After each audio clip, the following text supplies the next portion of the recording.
আমরা এবার ইলাস্ট্রেটরে point text তৈরির প্রক্রিয়া দেখব। ইলাস্ট্রেটরে তার টুলবারে টি নামে একটি টুল রয়েছে, যেটি মূলত ইলাস্ট্রেটরের টাইপ টুলস।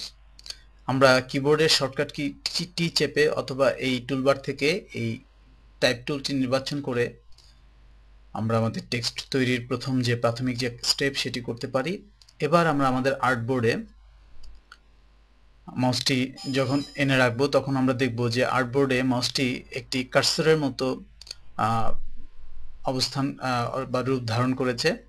আমি আবারও দেখাচ্ছি, এখন আমার মাউসটি মূলত একটি পয়েন্টার হিসেবে আছে, কিন্তু যখনই আমি টি নির্বাচন করছি তখন এটি একটি কার্সরের মতো আইকন দেখাচ্ছে। এবার আমি আর্টবোর্ডে মাউস দিয়ে একটি ক্লিক করলে আমরা আমাদের আর্টবোর্ডে একটি কার্সর দেখতে পাবো।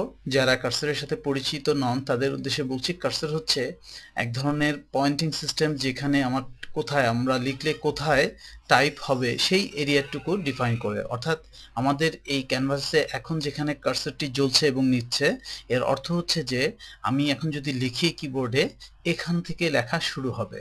ধরুন আমি লিখছি দিস ইজ মাই টেক্সট।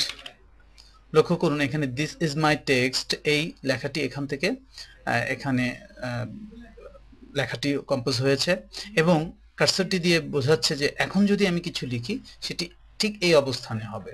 আমি ব্যাকস্পেস চেপে মুছে দিচ্ছি।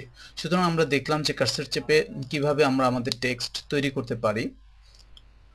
এবার আমরা যেটি করব সেটি হচ্ছে আমাদের এই টেক্সটকে আমরা এখানে স্থাপন করব। অর্থাৎ আমি যদি এখন এই টেক্সট যেটি লিখলাম সেটিকে এখানে প্লেস করতে চাই, স্থায়ী করতে চাই, তাহলে আমি সিলেকশন টুলটি নির্বাচন করার সাথে সাথে আমি দেখব যে এটির চারদিকে একটি বাউন্ডিং বক্স চলে এসেছে এবং আমার এই টেক্সটটি এখানে প্রযোজ্য হয়েছে। এছাড়াও আমরা লেখার পরে, আমাদের লেখা শেষ হওয়ার পরে আমি যদি কিবোর্ডে স্কেপ কি চাপি, সেক্ষেত্রেও এটি এখানে স্থায়ী হবে। তো এভাবে আমরা আমাদের যে পয়েন্ট টেক্সট সেটি তৈরি করতে পারি।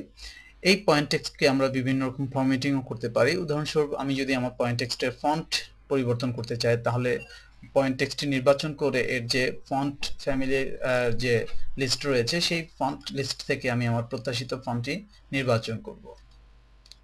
ঠিক একইভাবে আমি যদি এর বোল্ড বা ইটালিক করতে চাই, সেক্ষেত্রে আমি তার যে ফন্ট স্টাইল রয়েছে সেখান থেকে আমি তা করে দেব। ধরুন আমি ফন্টটি পরিবর্তন করছি। এবার আমি দেখব এর কি কি স্টাইল রয়েছে। এখানে রেগুলার স্টাইল একটি স্টাইলই রয়েছে।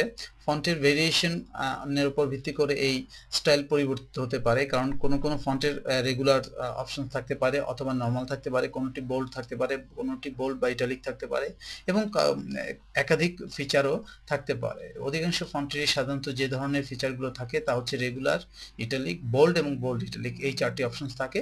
তবে ক্ষেত্র বিশেষে এর পরিবর্তন হতে পারে। লক্ষ্য করুন আমাদের এখানে আমরা এখন যে ফন্টটি দেখছি এটি মূলত এরিয়াল ফন্ট। এটি খুবই কমন একটি ফন্ট এবং প্রত্যেকটি সিস্টেমে এই ফন্টটি থাকে। এই ফন্টটির চারটি ভেরিয়েশন রয়েছে, অর্থাৎ চারটি স্টাইল রয়েছে। একটি হচ্ছে রেগুলার, যেটি আমরা এখন দেখছি। আমি আবার ইটালিক নির্বাচন করছি, ফন্টটি কিছুটা বাঁকা হয়ে গেল, এটি হচ্ছে ইটালিক স্টাইল। এবার আমি বোল্ড নির্বাচন করছি। লক্ষ্য করুন ফন্টগুলো একটু মোটা মোটা দেখাচ্ছে, মোটা হয়ে গেল অর্থাৎ বোল্ড হয়ে গেল ফন্টগুলো। এবং সর্বোপরি আমরা বোল্ড ইটালিক করে দেখব যে বোল্ড এবং ইটালিক এই দুটো স্টাইল এর উপর প্রযোজ্য হয়েছে। একইভাবে আমরা আমাদের ফন্টের সাইজ এখান থেকে বাড়াতে কমাতে পারি।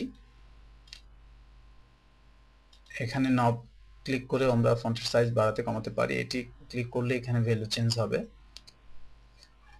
ইত্যাদি বিভিন্ন রকম ফরম্যাটিং আমরা মূলত আমাদের এই পয়েন্ট টেক্সটের ক্ষেত্রে করতে পারি এবং আমরা পরবর্তীতে আরো বিভিন্ন রকম ফরম্যাটিং এর উপর কিভাবে প্রয়োগ করা যায় আমরা তা দেখব। মূলত আমরা এই লেসনের মাধ্যমে কিভাবে পয়েন্ট টেক্সট ইলাস্ট্রেটরে তৈরি করতে হয় তা দেখলাম।